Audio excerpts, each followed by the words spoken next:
Bienvenue dans cette vidéo à destination des élèves de première.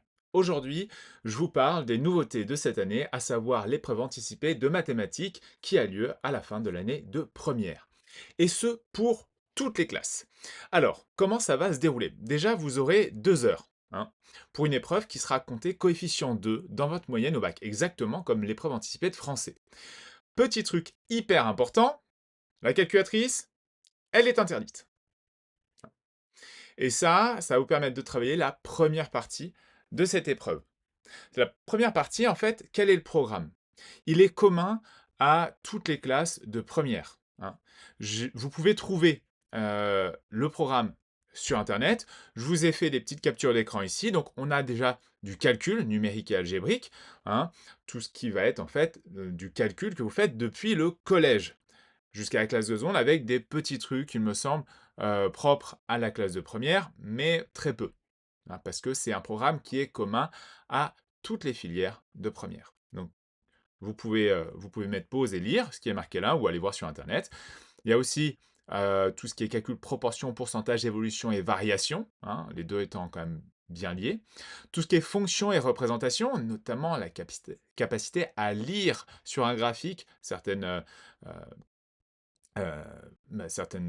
valeurs, images, antécédents, bien connaître ces termes-là, et puis tout ce qui est statistique et probabilité. Alors, comment est-ce que vous allez être évalué sur ces automatismes? Il y aura 12 questions sous la forme de QCM, et ça va compter pour 6 points. Donc, vous calculez rapidement, ça fait un demi-point par question. Voilà, donc je répète, ça c'est pour toutes les classes de première, que vous soyez en spécialité, heu, que vous fassiez les mathématiques dans l'enseignement de tronc commun, aussi appelé enseignement spécifique, ou alors que vous soyez en section technologique. La deuxième partie de l'épreuve, ce sont les problèmes. Alors, d'après les sujets zéro que j'ai pu lire, il y a deux, trois problèmes heu, dans cette partie-là. Quand il y a 2 problèmes, souvent ils sont découpés en partie A et partie B. Au programme, c'est spécifique à votre section, c'est-à-dire la spécialité si vous l'avez choisie, le tronc commun si vous n'avez pas pris la spécialité, ça pour les premières générales et pour les premières technologiques, c'est le tronc commun, C'est-à-dire que pour tous ceux qui ont, beaucoup de géométrie, produits scalaires, toutes ces choses-là, c'est pas au programme. Et ça compte pour 14 points. Voilà. Donc, qu'est-ce qu'il faut retenir?